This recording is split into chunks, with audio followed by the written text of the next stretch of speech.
Assalamualaikum warahmatullahi wabarakatuh. Perkenalkan, nama saya Dewi Atika, NIM 1811-2021-94. Di sini saya akan mempresentasikan bentuk hukum entitas. Di dalam bab 19, ekuitas terdiri dari entitas perorangan, persekutuan perdata, firma, CV, perseroan terbatas, dan koperasi.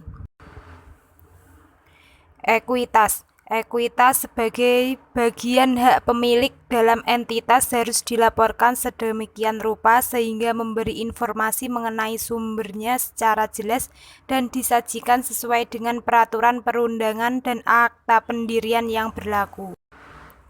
Bentuk hukum entitas dan ekuitas. Entitas perorangan bukan suatu bentuk hukum dan modalnya tidak terbagi atas saham, harta kekayaan pribadi pemilik entitas terikat pada utang piutang usaha perorangan. Persekutuan perdata bukan suatu bentuk hukum dan modalnya tidak terdiri atas saham. Model firma tidak terbagi atas saham dan para anggota firma bertanggung jawab rentang atas kewajiban firma sebagai suatu persekutuan perorangan. CV yaitu model suatu persekutuan. CV harus dipisahkan antara model persero aktif dan model persero komoditer. Persero aktif adalah persero yang bertindak aktif sebagai pengurus CV. Persero komoditer adalah persero tidak aktif sebagai pengurus CV dan hanya bertanggung jawab atas sebagian modal sebesar modal CV yang menjadi bagiannya. Perseroan terbatas atau PT, yaitu model perseroan terbatas terdiri atas saham tanggung jawab perseroan terbatas pada jumlah modal saham yang disetor jika PT telah disahkan Menteri Kehakiman dan Hak Asasi Manusia. Koperasi adalah badan hukum. Modal pokok koperasi adalah simpanan pokok anggota mirip saham atas nama, tidak dapat dipindah tangankan dan dapat diambil kembali bila anggota keluar dari keanggotaan koperasi. Ekuitas koperasi atau kekayaan bersih koperasi adalah simpanan pokok. Simpanan lain pinjaman, penyisihan hasil usaha termasuk cadangan. Selanjutnya adalah klasifikasi instrumen keuangan. Kewajiban. Klasifikasi instrumen keuangan ditentukan berdasarkan substansi pengakuan awal transaksi. Jika pada awal transaksi penyerahan suatu instrumen keuangan mengandung kewajiban kontraktual untuk menyerahkan uang tunai dan sejenisnya di masa yang akan datang, maka instrumen keuangan tersebut digolongkan sebagai kewajiban. Ekuitas. Jika pemegang instrumen keuangan tak mempunyai keuangan masa depan pada penerbit instrumen, namun berhak secara proporsional atas dividen atau distribusi berlandaskan ekuitas, maka instrumen tersebut digolongkan sebagai ekuitas. Instrumen keuangan yang tidak mengandung pemaksaan pelaksanaan kewajiban keuangan pada saat entitas dalam kondisi kurang menggembirakan digolongkan sebagai ekuitas. Akuntansi entitas untuk badan usaha bukan milik PT. Akuntansi untuk entitas badan usaha bukan PT dilaporkan sesuai dengan peraturan perundangan yang berlaku untuk badan usaha tersebut dan standar akuntansi keuangan yang relevan. Akuntansi ekuitas untuk badan usaha bentuk PT. Model saham meliputi saham reference, saham biasa, dan akun tambahan model distor. Pos model lainnya seperti model yang berasal dari sumbangan dapat disajikan sebagai bagian dari tambahan model distor. Unsur penambahan modal distor PT.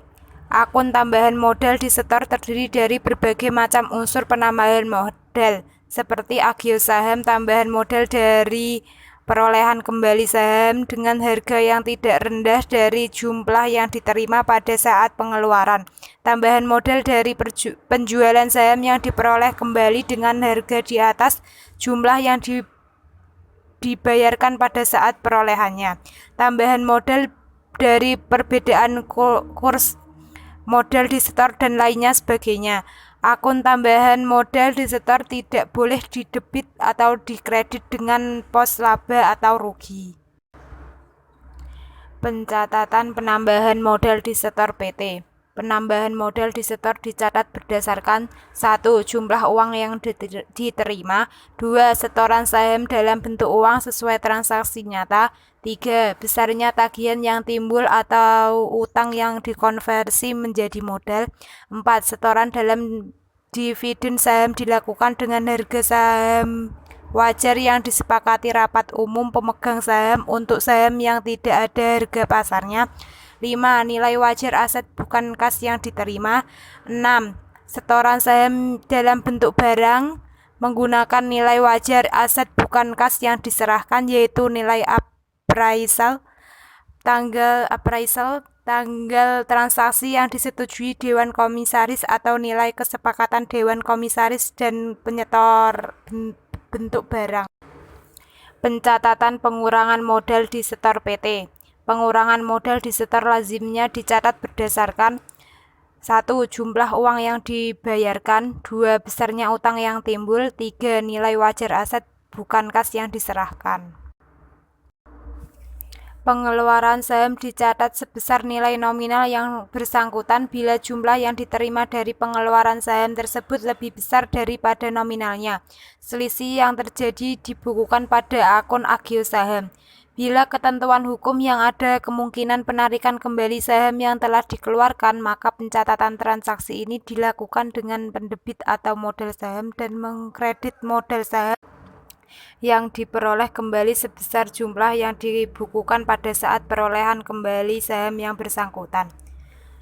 Saham yang dikeluarkan sehubungan dengan penyertaan modal dalam bentuk penyerahan aset bukan kas atau pemberian jasa umum dinilai sebesar nilai wajar aset atau jasa tersebut atau nilai wajar saham yang bersangkutan, tergantung mana yang lebih jelas. Penebusan atau penarikan kembali modal saham PT. Perolehan kembali saham beredar dengan menggunakan metode biaya, yaitu jika entitas memperoleh kembali hasil yang telah dikeluarkan, selisih antara jumlah yang dibayarkan pada saat perolehan kembali dengan jumlah yang diterima pada saat pengeluaran saham tidak diakui sebagai laba atau rugi entitas. Perolehan kembali saham yang telah dikeluarkan dapat dicatat dengan menggunakan metode biaya atau metode nilai pari. Dengan metode biaya, saham yang diperoleh kembali dicatat sebesar harga perolehan kembali dan disajikan sebagai pengurang atas jumlah modal. Selanjutnya, yaitu saham yang dibeli kembali dicatat sesuai harga perolehan kembali, disajikan sebagai pengurang akun modal saham. Untuk saham sejenis disajikan dalam jumlah lembar dan nilai nominal. Kemudian selisih harga perolehan kembali dengan nilai disajikan sesuai pengurang atau penambahan akun. Agio saham disajikan per jenis saham dan rupiah dengan judul tambahan pengurang agio modal dari perolehan kembali saham. Jika agio saham terjadi defisit atau disagio karena transaksi perolehan kembali, defisit tersebut dibebankan pada saldo laba. Perolehan kembali saham beredar dengan Parvalois Method. Metode nilai nominal lazimnya digunakan dalam hal saham yang diperoleh kembali tersebut akan dikeluarkan lagi di kemudian hari. Dengan metode nilai nominal, saham yang diperoleh kembali dicatat sebesar nilai nominal saham yang bersangkutan dan disajikan sebagai pengurang akun saham modal. Apabila saham yang diperoleh kembali tersebut semula dikeluarkan dengan harga di atas nilai nominal, akun agio saham akan didebit dan agio saham yang bersangkutan. Selanjutnya, perolehan kembali saham sumbangan. Saham yang diperoleh kembali dari sumbangan lazimnya dicatat sebesar jumlah yang diterima pada saat pengeluarannya dengan mendebit akun modal saham yang diperoleh kembali dan mengkredit akun modal yang berasal dari sumbangan. Pada saat saham tersebut dijual kembali, selisih antara jumlah yang tercatat dengan harga jualnya ditambahkan pada akun modal yang berasal dari sumbangan. Dividen PT. Bentuk bagian dividen. Kewajiban entitas untuk membagi dividen timbul pada saat deklarasi dividen, dan dengan demikian pada saat tersebut saldo laba akan dibebani dengan jumlah dividen tersebut termaksud. Kewajiban yang timbul lazimnya disajikan dalam kelompok liabilitas lancar. Bila dividen dibagikan dalam bentuk aset bukan kas, maka saldo laba atas debit sebesar nilai wajar aset yang diserahkan. Dasar pencatatan untuk membagi dividen dalam bentuk aset bukan kas dan saham harus diungkapkan dalam catatan atas laporan keuangan. Dividen saham. Pembagian dividen termasuk dividen saham berasal dari saldo laba. Pembagian dividen saham adalah pembagian saldo laba kembali pemegang saham yang diinvestasikan kembali oleh mereka dalam bentuk modal disetor. Pembagian dividen saham dicatat berdasarkan nilai wajar saham. Konversi agio menjadi saham. Konversi agio menjadi saham digolongkan sebagai modal disetor sebesar nilai nominal. Konversi agio menjadi saham tidak boleh digolongkan sebagai pembagian dividen. Penyajian dan pengungkapan. Penyajian modal. Penyajian modal dalam neraca dilakukan sesuai dengan ketentuan pada akta pendirian entitas dan peraturan yang berlaku serta menggunakan hubungan keuangan yang ada. Modal dasar. Modal yang ditempatkan modal yang disetor nilai nominal dan banyaknya saham untuk setiap jenis saham dinyatakan dalam neraca. Bila terdapat lebih dari satu jenis saham, hak preferen dari suatu golongan saham atas dividen dan pelunasan modal pada saat likuidasi dicantumkan dalam laporan keuangan. Selanjutnya, yaitu dalam hal tersebut ungkapan di dividen atas saham preference dengan hak dividen kumulatif, jumlah tunggakan tiap saham dan jumlah keseluruhan dividen periode sebelumnya diungkapkan dalam catatan atas laporan keuangan. Perubahan atas modal yang ditanam dalam tahun perjalanan diungkapkan dalam catatan atas laporan keuangan. Modal disajikan dalam neraca setelah kewajiban. Bentuk penyajian sesuai akte pendiri badan usaha tersebut. Misal saham adalah penyertaan modal dalam kepemilikan PT. Pengungkapan saldo laba. 1. Pengungkapan penjatahan dan pemisahan saldo laba. Menjelaskan jenis penjatahan dan pemisahan, tujuan penjatahan dan pemisahan saldo laba serta jumlahnya. Perubahan akun-akun penjatahan atau pemisahan saldo laba juga diungkapkan. 2. Peraturan perikatan batasan dan jumlah batasan di sekilas saldo laba diungkapkan. Misal selama perjanjian kredit berlangsung, entitas tidak diizinkan membagi saldo laba tanpa seizin kreditur. 3. Koreksi masa lalu, baik bruto maupun neto setelah pajak. 4. Pengungkapan jumlah dividen dan dividen per lembar saham. Pengungkapan keterbatasan saldo laba tersedia bagi dividen. 5. Tunggakan dividen baik jumlah maupun tunggakan per lembar saham. 6. Pengungkapan deklarasi dividen setelah tanggal neraca sebelum tanggal penyelesaian laporan keuangan. Pengungkapan peristiwa setelah tanggal pelaporan. Kewajiban pengungkapan kejadian penting setelah tanggal laporan keuangan dalam catatan atas laporan keuangan, seperti penjualan saham besar-besaran, deklarasi dividen setelah tanggal neraca sebelum tanggal penyelesaian laporan keuangan, rekapitulasi dan transaksi modal yang lain. Pengungkapan per jenis saham. Informasi tiap jenis saham harus diungkapkan terpisah dalam catatan atas laporan keuangan meliputi 1. Pasar modal dasar. 2. Modal ditempatkan atau dipesan belum disetor. 3. Modal disetor. 4.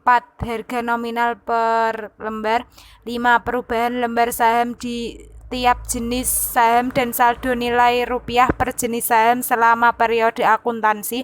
6. Hak istimewa atau hak mendahului. 7. Batasan khusus. 8. Menjelaskan bila dapat dikonversi, tarif konversi. Selanjutnya yaitu pengungkapan dividen. Pengungkapan dividen meliputi 1.